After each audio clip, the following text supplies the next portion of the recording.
अस्सलामुअलैकुम वरहमतुल्लाहि वबरकातुहू। मैं मोहम्मद मोहसिन और आप देख रहे हैं पैगाम हक मीडिया।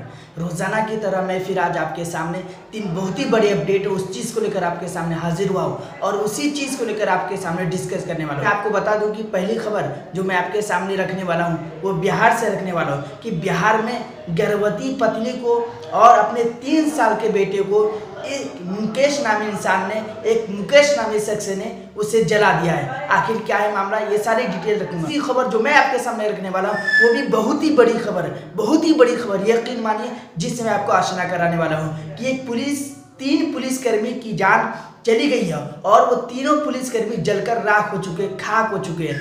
पटना से खबर आ रही है, मैं इस चीज़ का आपके सामने जिक्र करूंगा, आखिर उसमें क्या मैटर, आखिर वो मामला कैसे पेश आया, इस चीज़ को भी लेकर बात करूंगा। आखिरी तीसरी खबर जो है वो सबसे बड़ी खबर है, आप सोचेंगे तो आप हैरान हो जाएंगे। इस चीज़ के मैं आपके सामने जिक्र करने वाला हूँ। मैं आपको बता दूं कि बेटी को थप्पड़ मारने पर फौजी बाप स्कूल में जाकर फायरिंग कर दिया। इस चीज़ का भी मैं आपके सामने डिटेल रखूंगा, इसलिए मैं आपसे गुजारिश करता हूं कि ऐसे ही नॉलेजेबल और अपडेट्स से लेने के लिए आप हमारे इस पैगाम हक मीडिया को ज़रूर सब्सक्राइब कीजिए, ताकि मैं जो भी अपडेट्स न्यूज़ वगैरह लेकर आऊँ वो खबर सबसे पहले आपके पास पहुँचे।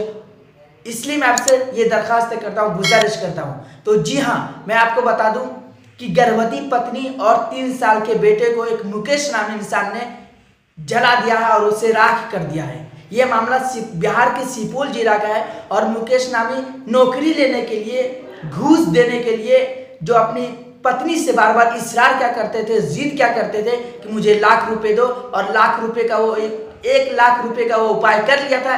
1 लाख रुपये की उम्मीद और आशा लगाकर वो बैठा था कि हम ससुराल से लेंगे और दहेज के नाम से तलब कर रहा था। इस चीज़ का उन्होंने जो डिस्कस किया, उसके बाद पत्नी से उनकी विवाद हुई। वहां पर पत्नी से विवाद होने के बाद आखिरकार उस मलऊन इंसान ने, उस नालायक इंसान ने अपनी पत्नी जो कि गर्भवती थी और 3 साल के बच्चे के आकर पट्टी बांधकर अपनी छोटी बहन के साथ उसे घर के अंदर केरोसिन छीट कर उनको आग लगा दिया। जानकारी के मुताबिक ये भी बताया जाता है कि जब वहाँ के वो बच्चे और उनकी पत्नी आहो बका लगा रही थी, चिल्ला रही थी, गिड़गिड़ा रही थी कि बचाओ बचाओ, जब लोग वहाँ पर आए तो घर पूरा धुआं से भरा हुआ था और जब तक उनको बचाया जाए तब तक वो जलकर राख हो चुकी थी, अपना दम तोड़ चुकी थी। ये थी अपडेट्स बिहार से, सुपौल से, जो मैंने आपके सामने रखी। दूसरी जो अपडेट है कि 3 पुलिसकर्मी की जान चली गई गाड़ी में जलकर।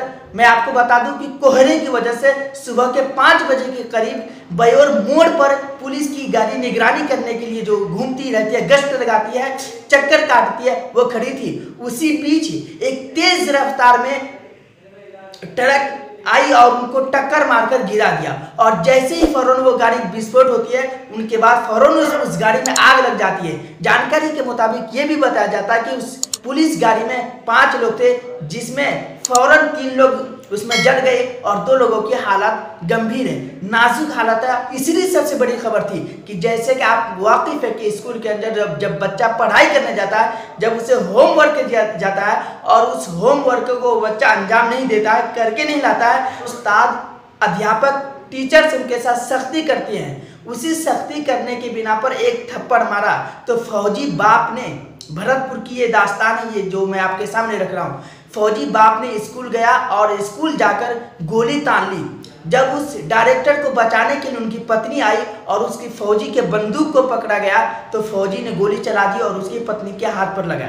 उसकी पत्नी बताती है कि मैं जब खाना लेकर आई दोपहर के वक्त खिलाने के लिए, उसी वक्त ये आप यहाँ पर आकर तू मैं करने लगा और बात में गुस्से में आकर उन्होंने फायरिंग करने के लिए गोली तान ली, बंदूक तान ली और जब मैं पकड़ने गई तो मेरे हाथ पर मार दिया। उसके बाद वो फौजी वहां से फरार है। ये थी 3 अपडेट्स है जो मैंने आपके सामने रखी। यकीन मानिए आपको ढीला देने वाली अपडेट्स थी और ऐसे ही जानकारी और ऐसे ही नॉलेज देने के लिए आप इसको जरूर लाइक कीजिए, कमेंट कीजिए और ज़्यादा से ज़्यादा व्हाट्सएप, फेसबुक, इंस्टाग्राम में शेयर कीजिए, ताकि ये बात दूर दराज तक पहुँचे। और इस तरीके से अंजाम अगर हमारे बच्चे पर कोई कार्रवाई करता है, स्टूडेंट पर, कोई टीचर से, कोई अध्यापक, तो उनकी भलाई के लिए और उनकी ज़िंदगी संवरने के लिए करता है, तो ऐसा लोग अंजाम न दे, इस तरीके से कारनामा न करें। इसके लिए मैं आपसे गुजारिश करता हूँ कि ज़रूर शेयर कीजिए। ये थी 3 अपडेट्स जो मैंने आपके सामने रखी। बाकी फिर मिलेंगे आपसे मैं छोटी सी ब्रेक के बाद।